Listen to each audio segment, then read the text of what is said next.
지은 죄들을 언제까지고 숨길 수는 없는 법입니다. 윤석열, 김건희는 이제 시작일 뿐입니다. 애초에 대통령 선거 과정에서조차 온갖 의혹에 휩싸여 있던 게 탄핵이 되고 나서야 제대로 박차를 가하기 시작한 것 아니겠습니까?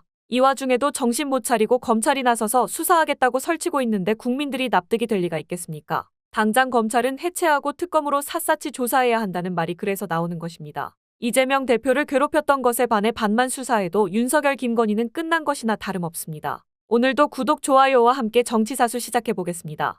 윤석열 전 대통령의 파면으로 면책 특권이 사라지면서 이젠 공천 개입 의혹 수사도 속도를 낼 것으로 보입니다. 검찰은 김건희 여사에 대한 직접 조사 일정도 조율 중인 것으로 파악됐는데요. 윤 전 대통령 직접 조사로 이어질지도 주목됩니다. 이혜리 기자입니다. 윤석열 전 대통령 부부 공천 개입 의혹을 수사 중인 검찰이 김건희 여사 측과 조사 일정을 조율하고 있는 것으로 파악됐습니다.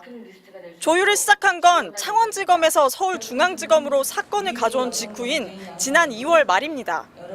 김 여사 측에 검찰 청사에서 조사가 필요하다는 입장을 전한 것으로 알려졌습니다.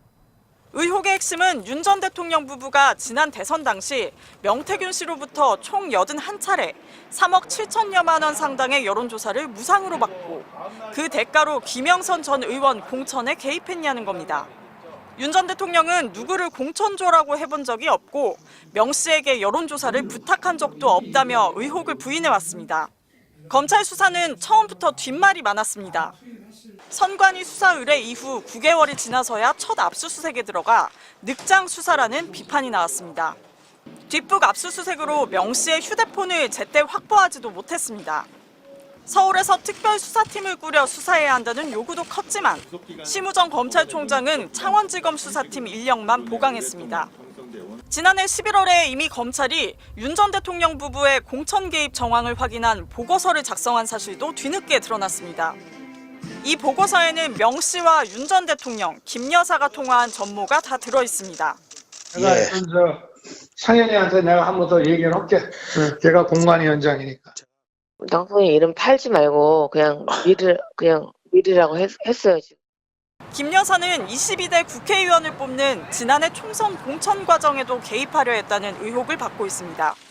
지난해 2월 김 여사가 김영선 전 의원에게 경남 창원 의창 선거구에 김상민 전 검사가 당선될 수 있도록 지원하면 선거 이후 장관 또는 공기업 사장 자리를 주겠다고 제안했다는 게 명 씨 측 주장입니다. 검찰은 일정이 조율되는 대로 김 여사를 조사한 뒤 윤 전 대통령도 직접 조사할 것으로 보입니다. 앞서 디올백 수수 의혹과 도이치모터스 주가 조작 의혹을 수사하면서 김 여사를 경호처 부속 건물에서 출장 조사했다 특혜 논란이 거셌던 만큼 검찰이 이번에는 검찰 청사에서 조사하겠다는 방침을 세운 것으로 알려졌습니다. 라는 말을 누가 했죠? 오전에 제가 말씀드렸습니다.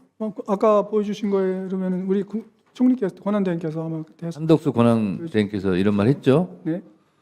본인의 지금 존재와는 좀 부적절합니다. 자, 그러면 지금부터는 퀴즈를 내겠습니다. 대통령이 실질적인 임명권을 행사하기 때문에 권한대행이 헌재 재판관 등을 임명하는 것은 적절하지 않다. 이 말을 혹시 누가 했는지 들어보신 적 있습니까? 유명한 분인데.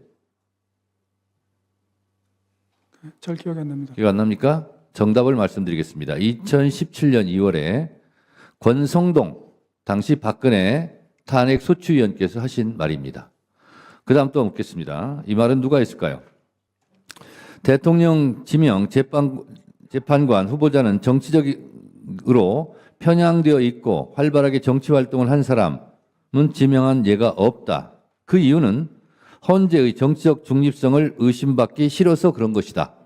이것도 굉장히 유명한 분이 한 말인데 누군지 혹시 아십니까? 아까 그 부분은 뭐 저한테 비디오 영상을 보여주셨던 것 같아요. 권성동 의원께서 말씀하신 걸 아까 보여주셨습니다. 그렇습니다. 다시 말해서 한덕수, 권성동 두 분이 이구 동성으로 이완규는 지명하면 안 된다. 이렇게 주장하고 있는 거예요. 한덕수, 권성동이 합작해서 이완규 처장 같은 사람은 헌법재판관으로 임명하면 안 된다. 이렇게 미리 주장해 놨어요. 마음이 아프십니까?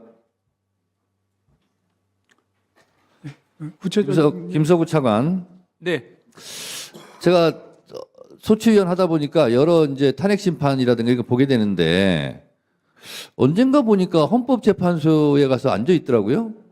저는 간 적이 없습니다. 앉아 있던데? 아닙니다. 저는 이 최근 통합진보당 위원 심판 2010 그때 앉아 있던데요?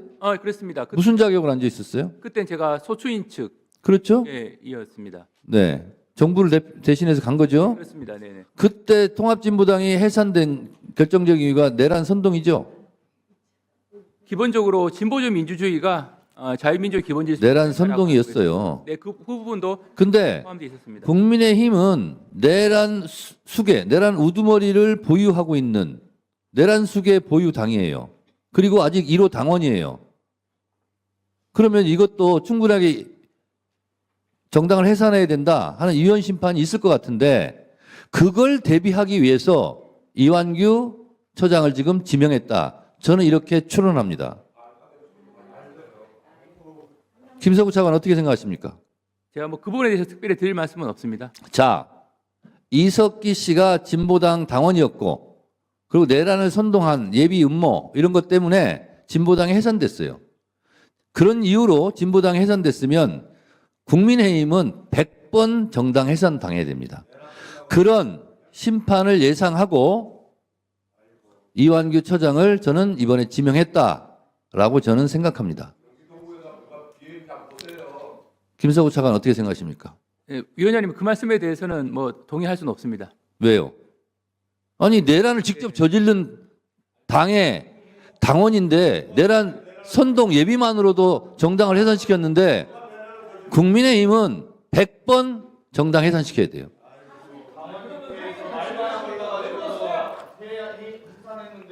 같이 왜 지금 그러면 여기서 같이 왜 회의를 하냐? 아직은 해산되지 않았으니까. 헌재 사무처장님. 예. 자, 조용히 좀 하시고요. 조용히 좀 하시고요. 헌재 사무처장님. 예. 이게 헌재 결정문 114페이지 예. 판결문인데요. 이거 안 읽어보셨습니까? 읽은 봤습니다. 읽어보셨죠? 예. 근데 왜 답변을 그렇게 부정확하게 하십니까? 그 윤석열 측에서 제기했던 내란죄 처리 부분에 대해서 적법하다고 규정을 하면서 국회에서 탄핵소추안 의결 내용을 추가 변경하는 게 아니고 적용하는 법을 달리할 것이기 때문에 위법하지 않다 절차상 그렇게 헌법에 포섭해서 할 수 있다라는 거예요. 그래서 실제적으로는 이 판결문에도 계속 내란죄라든가 개헌법 이런 게 나옵니다. 헌법에 포섭해서 했고 그래서 내란죄 부분에 대해서도 단죄를 한 거예요. 그 부분을 이 결정문에 다 나와 있는 것을 헌재 사무처장께서 읽어보셨다면서 그렇게 부정확하게 답변하시면 안 됩니다.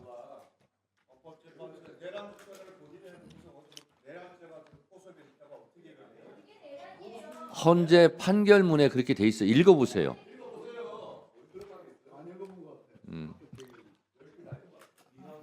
안 읽어보고 읽어보는 척 하지 마시고 읽었어도 건성건성 읽었으면 헌재 판결의 취지를 잘 모르는 겁니다. 자, 그 다음 토론하실 분 아까 누구 했죠? 이쪽인가요 이제? 네, 박범계.